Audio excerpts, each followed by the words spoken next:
ऐसा ये इश्क है। एपिसोड 10। केशव, तुम्हें मेरी याद नहीं आती? कहाँ तो कॉलेज के बाद एक दिन भी मुझसे बात किए बिना नहीं रह पाते थे। कहाँ इतना समय हो गया मुझे यहाँ आए, अब तुम्हें कोई परवाह भी नहीं। रात में अक्सर मीनाक्षी फ़ोन में केशव की तस्वीर से बात करती हुई शिकायत करती। बात तो केशव भी करता था मीनाक्षी की तस्वीर से। मीनू, तुम मेरी मानसिक स्थिति क्यों नहीं समझती? तुम्हें पता है खुद को कितना नकारा समझने लगा था मैं, जैसे मेरा कोई अस्तित्व ना हो। हर जगह तुम्हारा और तुम्हारे पापा का नाम मेरा पीछा करता था। एक चिड़ सी हो गई थी खुद से जो तुम पर उतरती थी। माना मैं उस दिन ज़्यादा बोल गया था, पर तुम मुझे अपना समझती, इस घर को अपना समझती तो ऐसे न जाती। मुझे छोड़ अक्सर केशव तस्वीर से ही अपने मन की बात साझा करता। बेटा, अब नौकरी भी लग गई, अब क्या सोचा है तुमने? एक दिन सरला जी ने केशव से पूछा। सोचना क्या है माँ? जान के अनजान बनता केशव बोला। बेटा, बहू को तो ले आ, उसके बिना ये घर और तेरी जिंदगी दोनों सूनी है। माफ़ी मांग ले उससे और मना कर ले आ उसे। सरला जी ने बेटे का हाथ पकड़ते हुए कहा। माँ, वो खुद गई है और खुद ही आएगी। मैं नहीं जाऊंगा उसे लेने। वैसे भी किस मुंह से सामना करूंगा मैं उसके माता पिता का? केशव शर्मिंदा होता हुआ बोला। अच्छा तो फ़ोन तो कर ले बहू को, जब से गई है तूने बात तक नहीं की। बेटा, आपस में चुप्पी में अक्सर रिश्ते हार जाया करते हैं। गिले शिकवे बात करके मिटा लेने चाहिए, इससे पहले कि दूरी ही मजबूरी बन जाए। सरला जी ने समझाया। ठीक है माँ, कुछ दिन रुक जाओ, फिर कर लूँगा फ़ोन। केशव बोला।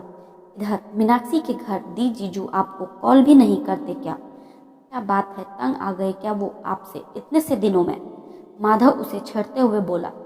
ज़्यादा बकवास मत कर, छोटा है छोटा रह, समझा? मीनाक्षी चिढ़ते हुए बोली। बेटा, बात तो माधव सही कह रही है। तुझे यहाँ आए 15 दिन हो गए, पर ना कोई केशव का फ़ोन, ना वो खुद मिलने आया। सब ठीक तो है ना? अनीता जी ने बेटी की आंखों में झांकते हुए पूछा। हाँ मम्मी, सब ठीक है। और उनका फ़ोन आता है ना ऑफिस में? आप भी जाने क्या सोचती हो? माँ से नज़र चुराती मीनाक्षी झूठी हंसी हंसते हुए बोली। तो यही बात तुम मेरी आंखों में देखते हुए क्यों नहीं कह पा रही? और चेहरे पर बनावटी हंसी की जरूरत क्या पड़ी? हम बोल दो। अनीता जी ने उसका चेहरा ऊपर कर कहा। माँ का प्यार और अपनापन देख मीनाक्षी पिघल गई। इतने दिन से खुद को मजबूत बनाई थी, लेकिन अब एकदम से कमज़ोर पड़ गई और माँ के गले लगकर रो पड़ी। अनीता जी ने उसे चुप कराने की कोई कोशिश नहीं की, क्योंकि वो भी चाहती थी कि मीनाक्षी अपने दिल का गुबार निकाल ले। वो चुपचाप बस बेटी की पीठ सहलाती रही। मम्मी, आपकी बेटी ना तो अच्छी बेटी बन पाई, ना पत्नी। काफ़ी देर रो लेने के बाद मीनाक्षी बोली।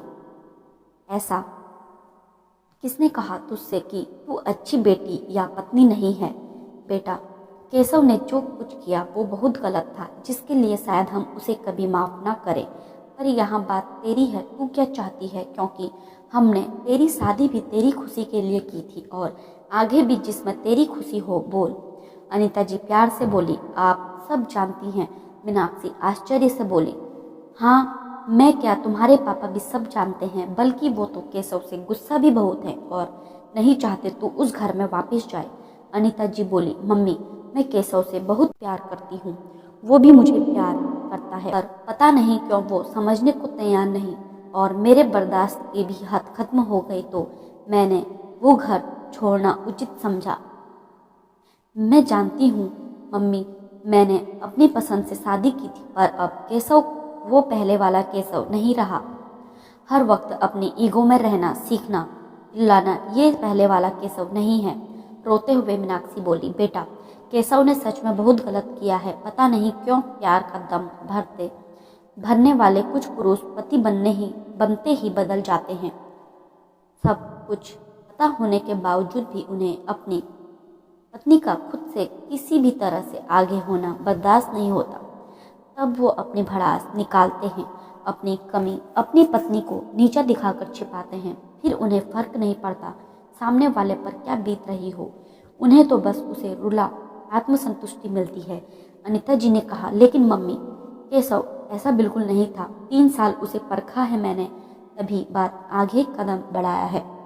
मीनाक्षी बोली, बेटा कभी कभी हमारी सारी समझ धरी रह जाती है।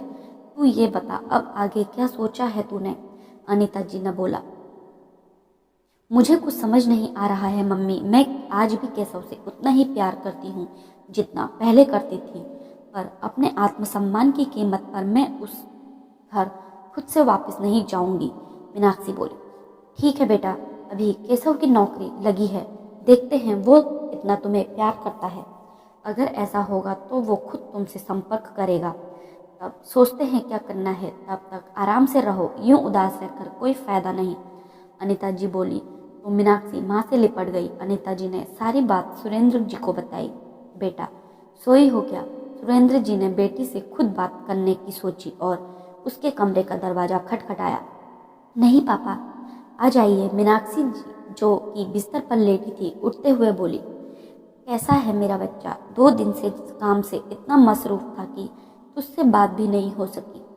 सुरेंद्र जी अंदर आ बेटी के सिर पर हाथ फेरते हुए बोले, कोई बात नहीं पापा, काम भी तो जरूरी है, वैसे भी मैं बिल्कुल ठीक हूँ।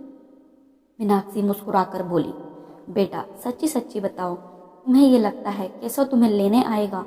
सुरेंद्र जी बोले, हाँ पापा वो जरूर आएगा, उसे अपनी गलती का एहसास तो वो जरूर मुझसे माफ़ी मांगकर मुझे ले जाएगा। वो भी मुझसे बहुत प्यार करता है। मीनाक्षी बोली, ठीक है बेटा, ईश्वर करे तेरा विश्वास जीत जाए और मेरी बेटी का घर फिर से बस जाए। चल अब अपने पापा के गले लग जा, कितने दिन से नहीं लगी। सुरेंद्र जी बोले और बेटी को सीने से लगा उसका माथा चूम लिया। थोड़ी देर बाद सुरेंद्र जी बेटी को सोने बोल चले गए। मीनाक्षी ने अपने पिता से बोल तो दिया, किंतु उसे डर लग रहा था। पिछले कुछ महीनों में उसने जो केशव का रूप देखा है, उसे देखते हुए उसे शंका थी केशव उससे माफ़ी मांगेगा भी, उसे खुद की गलती का एहसास भी होगा। यही सब सोचते सोचते वो सो गई। इधर केशव भी हर दिन दिल दिमाग से बहस कर रहा था। मीनाक्षी की याद उसे भी आती थी, पर जब भी दिल मीनाक्षी को याद कर केशव को गलत ठहराता, उसका दिमाग उस पर हावी हो जाता। दोस्तों, क्या मीनाक्षी का डर सही साबित होगा या फिर केशव वापस आएगा मीनाक्षी से माफ़ी मांगने? क्या लगता है आपको? जानने के लिए अगले एपिसोड का इंतजार कीजिए।